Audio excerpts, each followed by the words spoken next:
Halo teman-teman, di video kali ini saya akan melanjutkan caranya membaca buku SDKI, SLKI, dan SIKI. Nah, di video sebelumnya kan sudah tuh caranya membaca buku SDKI, dan sekarang saya akan mengajarkan cara membaca buku SLKI atau Standar Luaran Keperawatan Indonesia, yang nantinya di buku ini si datanya itu akan dimasukkan ke tujuan yang sesudah diagnosa keperawatan ya. Langsung kan ke tujuan. Nah, langsung aja ya kita ke cara membacanya. Nah, jadi teman-teman kemarin kan di video sebelumnya kita ngebahas tentang cara nentuin diagnosa keperawatan dengan buku SDKI.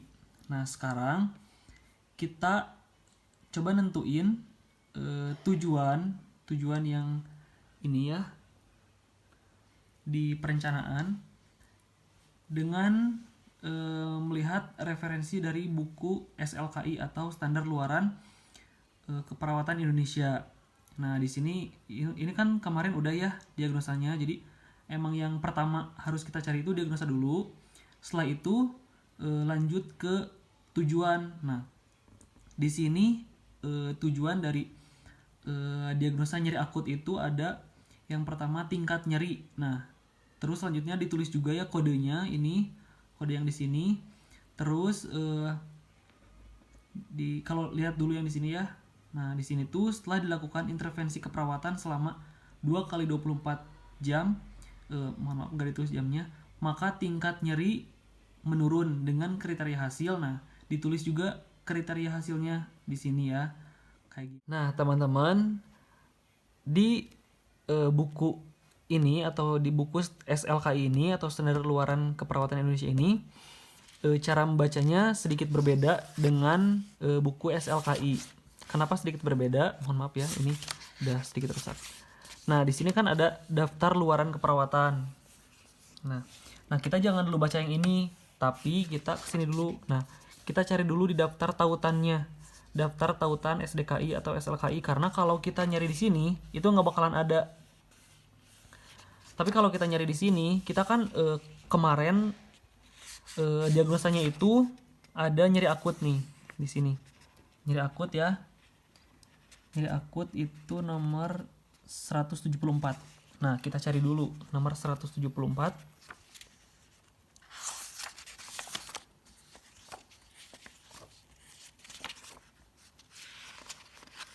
Nah, di sini ada nyeri nih nomor 174 ya. Ini ada nyeri akut nih. Di luaran utamanya itu ada tingkat nyeri. Nah, baru kita cari ini. Yang ini tingkat nyeri. Kesini lagi ke tadi yang paling depan. Nah, yang ini di daftar luaran ya carinya. Cari tingkat nyeri. Di sini. Nih, di sini. Ada tingkat nyeri ya. 145. Nomor 145 kita cari.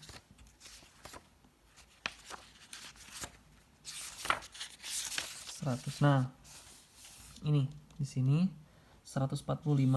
Ini di sini ada tingkat nyeri, dan jangan lupa kodenya juga nanti ditulis ya di askepnya.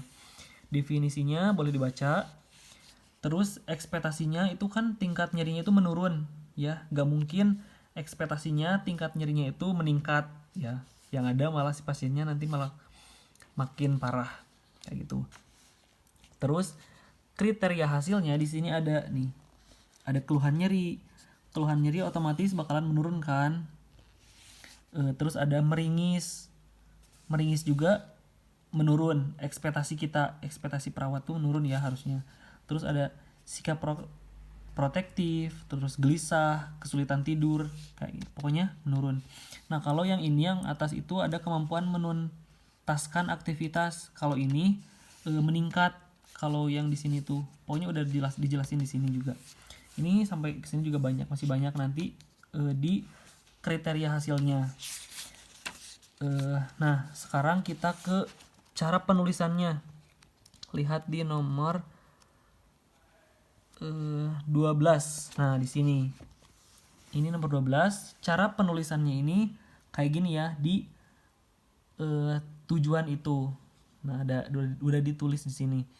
Setelah dilakukan intervensi keperawatan selama berapa jamnya di sini.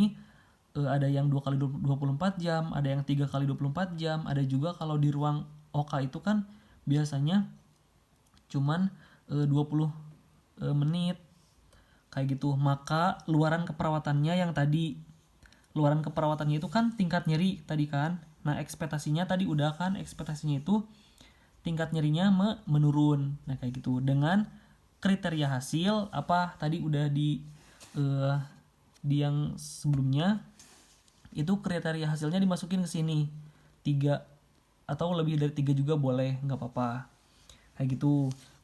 Ini yang pertama, diagnosa yang pertama kan tujuannya. Nah, sekarang coba kita ke diagnosa yang kedua.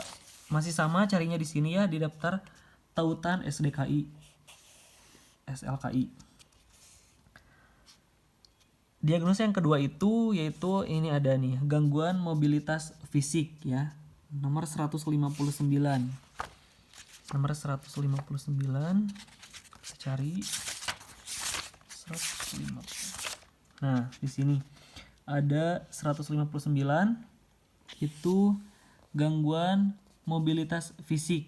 Nah, di luaran utamanya itu ada mobilitas fisik. Berarti yang dicari duluan itu yang luaran utama dulu ya, jangan dulu di luaran tambahannya.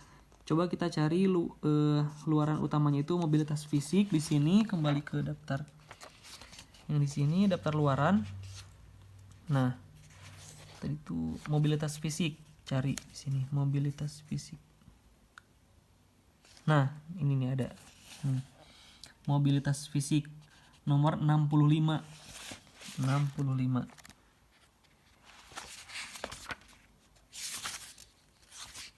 Nah, di sini. Ini nomor 65. Mobilitas fisik ya. Nah, jangan lupa kodenya juga ditulis, definisinya juga boleh dibaca, yaitu kemampuan dalam gerakan fisik dan satu atau lebih ekstremitas secara mandiri. Nah, terus untuk ekspektasinya ini kalau untuk mobilitas fisik ini itu meningkat ya, dengan kriteria hasil itu pergerakan ekstremitas meningkat, terus ada kekuatan otot meningkat, terus rentan gerak ROM meningkat. Terus ada juga nih tambahannya di sini ada nyeri. Kalau nyeri otomatis menurun kan harusnya. Terus kecemasan juga harusnya menurun kayak gitu. Terus kaku sendi menurun dan sebagainya sini. Terus tinggal masukin lagi ke yang tadi, ke contohnya nih yang ini yang tadi ya, contoh penulisannya. Setelah dilakukan intervensi keperawatan selama 2 kali 24 jam, contoh, maka luaran keperawatan ini mobilitas fisik ekspektasinya yaitu meningkat kan. Maka mobilitas fisik meningkat dengan kriteria hasil. Tulis di sini yang tadi di sini ada, boleh dipindahin ke sini, dijelasin juga di sini ya. Dengan kriteria hasil pergerakan ekstremitas meningkat. Terus ada juga kan di sini juga paling bawahnya nih, kalau nyeri kan menurun, nah berarti nyeri menurun. Nah, dan kalau sudah dipindahin ke asuhan keperawatannya itu bentuknya bakal kayak gini ya, kayak yang tadi dijelasin di awal. Itu di tujuannya ini tingkat nyeri ditulis dulu kodenya. Setelah dilakukan intervensi keperawatan selama 2 kali 24 jam, maka tingkat nyeri menurun dengan kriteria hasil. Nah, ditulis kriteria hasilnya di sini sama skalanya. Menurun tuh berarti di 5. Oke teman-teman, cara membaca buku SLK ini cukup mudah kan? Nah, sekarang tinggal kalian praktekkan ke buku kalian dan kalian bisa mencobanya di buku kalian, atau kalau kalian punya tugas askep segera diselesaikan ya. Gampang sekali pokoknya sekarang tuh membuat askep tuh ya. Apalagi kalau sudah ada buku SDKI, SLKI dan buku Siki ini dari PPNI tentunya. dicukupkan sekian ya teman-teman untuk video kali ini. Dan untuk next video yaitu ada cara membaca buku Psiki atau menentukan intervensi keperawatannya kayak gimana. Ditunggu aja vlog part 3-nya ya di next video. Bye-bye.